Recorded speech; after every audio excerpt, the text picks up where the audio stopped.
Hi, my name is Irma Ramirez, and it is my distinct pleasure to interview my very good friend Dolly Garcia today. We first met in 2007 when we worked together, and we have been fast friends ever since.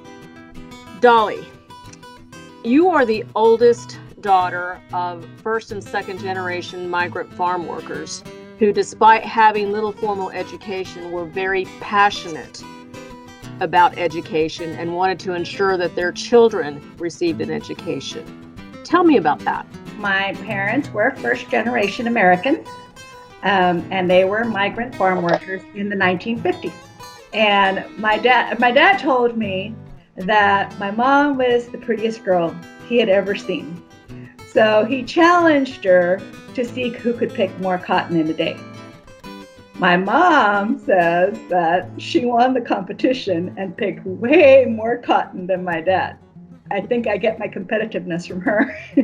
They started dating, and in the fall of that year, my dad went to go ask my grandfather for my mom's hand in marriage. And then, as it turned out, my mom was unable to continue her junior and senior years because she got pregnant with me.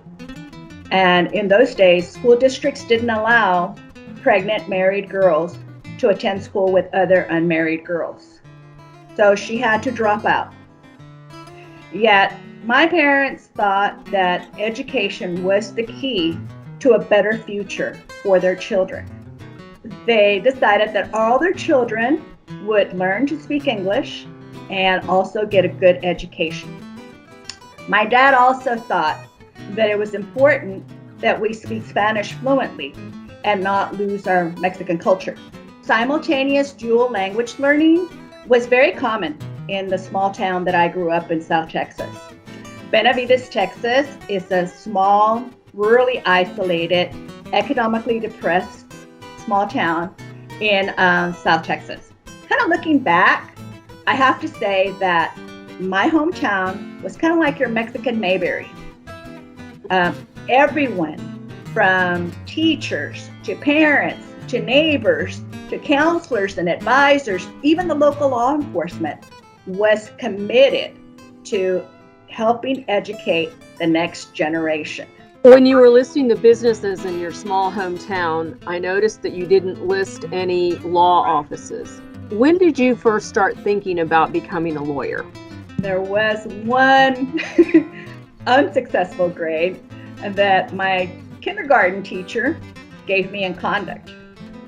And to explain the grade, she wrote a note in my report card that said something along the lines of, "Idolina will probably be a very good lawyer because she likes to argue."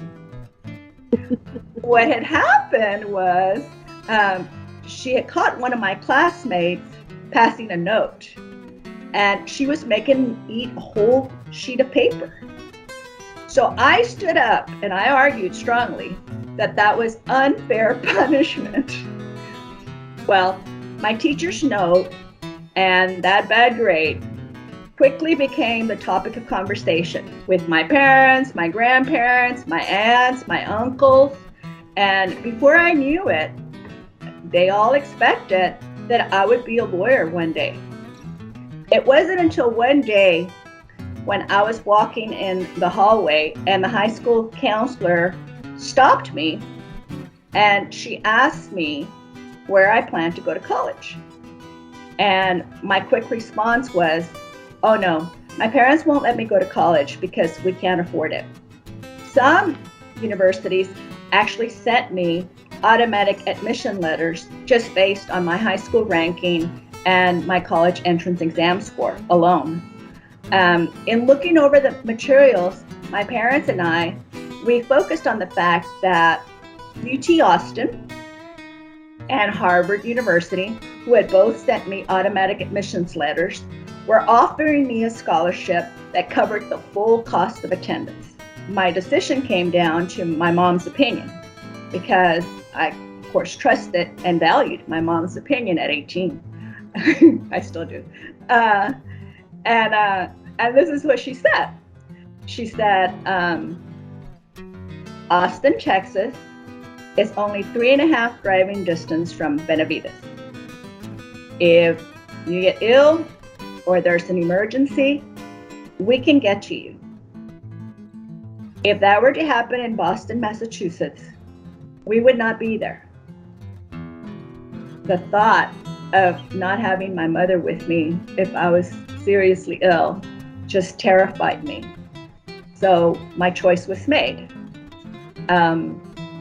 We didn't think about the fact that Harvard was an Ivy League school and what kind of opportunity that would offer for my future. We thought the goal is to get a college education so that she can go on to become a lawyer, and I could do that at UT Austin. When I finally graduated with my Bachelor of Arts in English, I was so proud of the fact that I had overcome and I had survived.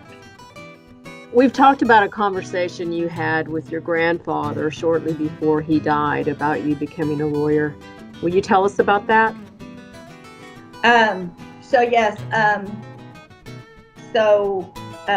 After I graduated UT, I didn't apply to law school right away because financial considerations. So I worked for about 7 years. And then on my 30th birthday, my grandfather asked me, when are you planning to go to law school? And I made excuses about finances and the cost of a law school entrance exam. So he asked me, how much does that test cost? So I told him, the next thing I know is I get a letter in the mail with the check. So I apparently had no options at that point. So I took the law school entrance exam and I started applying to law schools. And I was in the midst of waiting for my acceptance letters right before my grandfather died. And I spent Thanksgiving with him and we had long conversations, but the very last conversation we had, and we were talking about law school, and of course he was excited for me. He was excited that I would finally be a lawyer with a license and not a lawyer without a license, because I still like to argue. And he said to me, he said, I want you to know how very proud we are of you. For you accomplished dreams that we didn't even think of dreaming for you.